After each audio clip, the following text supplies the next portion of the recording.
நாட்டு விடுதலைக்கு போராடுற போராட்டத்தை முன்னெடுக்கிறவனுக்கு போராட்டத்தில் ஈடுபட்டவனெல்லாம் தியாகி.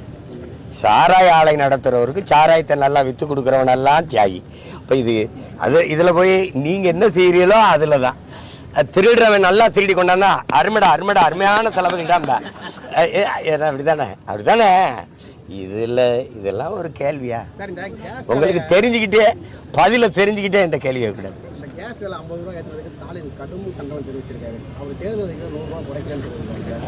அதுக்கு நம்ம ஒரு கடும் கண்டன அறிக்கை விட்டுருவோம்.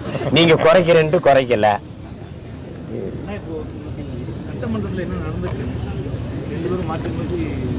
சட்டமன்றத்தில் தமிழர் வரலாறு பேசப்படுது. 1961 நினைக்கிறேன். மன்னாதி மன்னன் படத்தில் புரட்சி தலைவர் எம்ஜிஆர் அவர்கள் தூங்காதே தம்பி அடுத்த எந்த படம் வெளியிட்டாலும் நம்முடைய முதல்வர் அவர்கள் தான் முதல்ல பார்ப்பாங்க.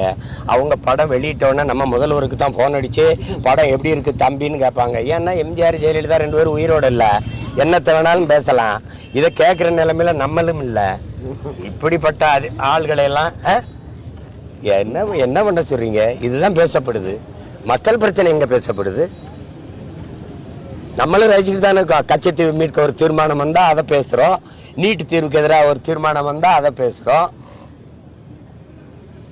எது இதெல்லாம்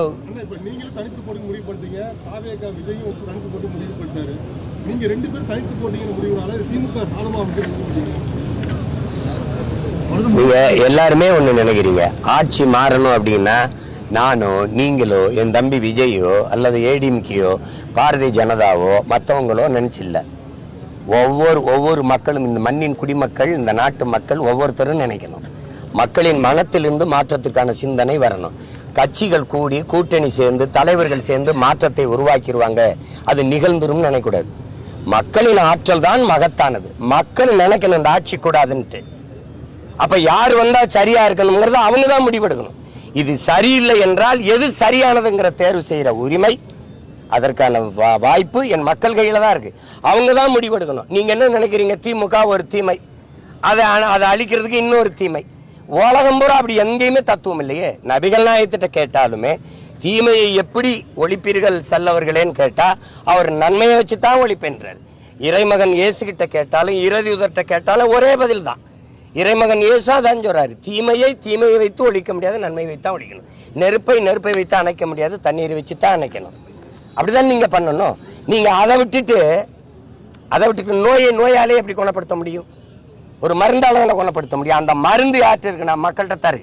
அதை விட்டுட்டு நீங்க இந்த கட்சியோட சேர்ந்து இந்த ஆட்சியை அப்புறப்படுத்துங்க. நான் திரும்ப சொல்றேன், நான் ஆட்சி மாற்றம் ஆள் மாற்றத்திற்கு வந்த ஆட்கள் அல்ல. நாங்கள் அடிப்படை அமைப்பு அரசியல் மாற்றத்துக்கு வந்த புரட்சியவாதிகள். நீங்க இதோட போய் நீ நின்னுக்க, அதோட போய் அது நின்னுக்க, அதோட இதை சொல்றத இதோட நிறுத்திட்டு நீங்க நின்னுக்கிறீங்க. உம்மொழி கொள்கை ஆதரவா பேசுனேங்கிற கருத்து புதுசா இருக்கு. எங்களுக்கு திரும்ப சொல்றேங்க, எனக்கு மட்டும் இல்ல, உலகத்தில் இருக்கிற எல்லா மொழிவழி தேசிய இனங்களுக்கும், இந்தியாவில் இருக்கிற எல்லா மாநிலங்களுக்கும் அவங்க எப்படி கொள்கை முடிவு எடுக்கிறாங்கன்னு தெரியாது. எங்களுடைய தமிழ் தேசியர்கள் கொள்கை முடிவு மொழி கொள்கை, எங்களுக்கு கொள்கை மொழி எங்கள் உயிர் மொழி தமிழ், பயன்பாட்டு மொழி ஆங்கிலம். ஒரு கெடுவாய்ப்பா வெள்ளை இனங்கள் ஆண்டுட்டதுனால பல நாடுகளில் தொடர்பு மொழியா இருக்கிறதுனால, குறிப்பா சில நாடுகள் அமெரிக்கா, ஆஸ்திரேலியா, இந்த கனடா, இந்த பிரிட்டன் மாதிரி நாடுகள், அதுவும் ஐரோப்பிய நாடுகள்ல இல்லை. ஆங்கிலம் பயன்பாட்டு மொழி. உலகத்தின் எல்லா மொழிகளும் எங்கள் விருப்ப மொழி.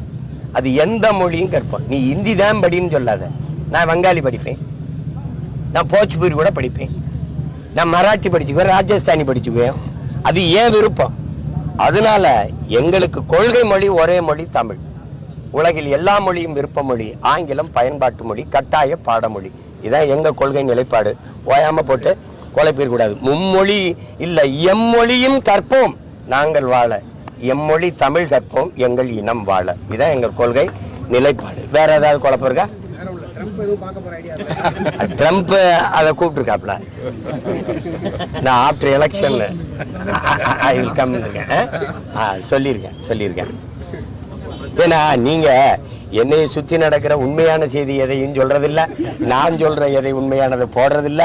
நான் அங்க போயிட்டேன், இங்க வந்துட்டு போயிட்டேன். என்ன